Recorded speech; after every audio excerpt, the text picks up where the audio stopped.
You guys will find that you have passions, and having a passion is a gift. I think we all have passions, and you don't get to choose them, they pick you, but you have to be alert to them. You have to be looking for them. And when you find your passion, it's a fantastic gift for you because it gives you direction, it gives you purpose. You can have a job, or you can have a career, or you can have a calling. And the best thing is to have a calling. And if you find your passion, you'll have that, and all your work won't feel like work to you. Many kids and many grown-ups do figure out over time what their passions are. And sometimes we let I don't think it's that hard. I think what happens though sometimes is that we let our intellectual selves overrule those passions. And so that's what needs to be guarded against. My job, one of my jobs as the leader of Amazon, is to encourage people to be bold. And people love to focus on things that aren't yet working. And that's good, it's human nature. That kind of divine discontent can be very helpful. But it's incredibly hard to get people to take bold bets. And you need to encourage that. And if you're gonna take bold bets, they're gonna be experiments. And if they're experiments, you don't know ahead of time whether they're gonna work. Experiments are by their very nature prone to failure, but big successes, a few big successes compensate for dozens and dozens of things that didn't work. So, bold bets, AWS, Kindle, Amazon Prime, our third-party seller business, all of those things are examples of bold bets that did work, and they pay for a lot of experiments. I've made billions of dollars of failures at Amazon.com, literally billions of dollars of failures. And you might remember Pets.com or Cosmo, or give myself a root canal with no anesthesia very easily. None of those things are fun, but they don't matter. What really matters is companies that don't continue to experiment, companies that don't embrace failure. They eventually get in a desperate position where the only thing they can do is make a kind of Hail Mary bet at the very end of their corporate existence. Whereas companies that are, making bets all along, even, big bets, but not bet the company bets. I don't believe in bet the company bets. That's when you're desperate. That's the last thing you can do. It's not, you could be out of work and have terrible work-life balance. Even though you've got all the time in the world, right. You could just feel like, oh my God, I'm miserable, and you would be draining energy. And so you have to find that harmony. It's a much better word. And I think for most people, it's about meaning.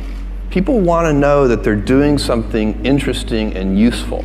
And for us, because of the challenges that we have chosen for ourselves, we get to work in the future, and it's super fun to work in the future for the right kind of person. You need to be nimble and robust. So you need to be able to take a punch, and you also need to be quick and innovative and doing new things at a high speed. That's the best defense against the future. And you have to always be leaning into the future. If you're leaning away from the future is going to win every time. Never, ever, ever lean away from the future. We all have adversity in our lives. I doubt if you really, if you know somebody, any friend or anybody that you talk to, there's no lack of adversity. And by the way, that's good, because it's what teaches us how to get back up. You fall down, you get back up. It always happens. And you get certain gifts in life, and you want to take advantage of those. But I guess my advice on adversity and success would be to be proud not of your gifts, but of your hard work and your choices. So you may be the kinds of gifts you get in life. You might be really good at math. It might be really easy for you. That's a kind of gift. But practicing that math and taking it to the next step, that could be very challenging and hard, and take a lot of sweat. That's a choice. You can't really be proud of your gifts because they were given to you. You can be grateful for them and thankful for them. But your choices you choose to work hard. You choose to do hard things. Those are choices that you can be proud of. Being an inventor requires, because the world is so complicated, you have to be a domain expert. I mean, in a way, even if you're not at the beginning, you have to learn enough so that you become a domain expert. But the danger is once you've become a domain expert, you can be trapped by that knowledge. And so inventors have this paradoxical ability to have that 10,000 hours of practice and be a real domain expert and have that beginner's mind. Have that look at it freshly, even though they know so much about the domain. And that's the key to inventing. You have to have both. And I think that is intentional. I think all of us have that inside of us, and we can all do it, but you have to be intentional about it. You have to say, yeah, I am going to become an expert, and I'm going to keep my beginner's mind. You can't skip steps. You have to put one foot in front of the other. Things take time. There are no shortcuts. And but you want to do those steps with passion and ferocity. It's easy to have ideas. It's very hard to turn an idea into a successful product. There are a lot of steps in between, and it takes persistence, relentlessness. So I always tell people who are who think they want to be entrepreneurs, you need a combination of stubborn relentlessness and flexibility. And you have to know when to be which.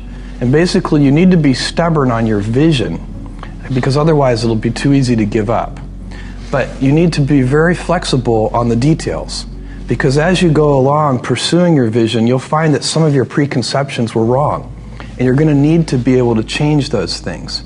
So I think taking an idea successfully all the way to the market and turning it into a real product that people care about and that really improves people's lives is a lot of hard work. Don't try to chase what is kind of the hot passion of the day.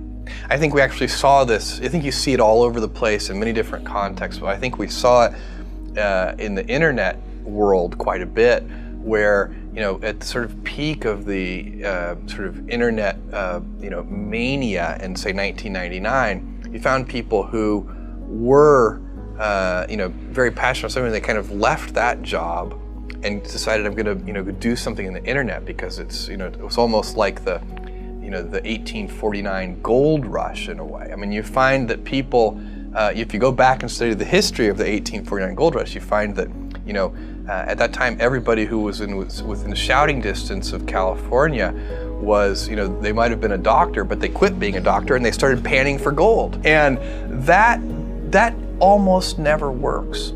And even if it does work, according to some metric, financial success or whatever it might be, I suspect it leaves you ultimately unsatisfied. So you really need to be very clear with yourself. And I think one of the best ways to do that is this notion of projecting yourself forward to age 80, looking back on your life and trying to make sure you've minimized the number of regrets you have. That works for career decisions. It works for family decisions. Do you want? I have a 14-month-old son, and it's very easy for me to, if I think about myself when I'm 80, I know I want to watch that little guy grow up. And so I don't want to be 80 and think, shoot, I missed that whole thing, and I don't have the kind of relationship with my son that I wished I had, and so on and so on. So if you think about that, so I guess another thing that I would recommend to people is that they always take a long-term point of view. And I think this is something about which there's a lot of controversy. There's a lot of people, and I'm just not one of them, believe that you should live for the now. I think what you do is you think about the great expanse of time ahead of you and try to make sure that you're planning for that in a way that's going to leave you ultimately satisfied. So this is the way it works for me. And I mean, everybody needs to find that for themselves. So I think there are a lot of paths to satisfaction, and you need to find one that works for you.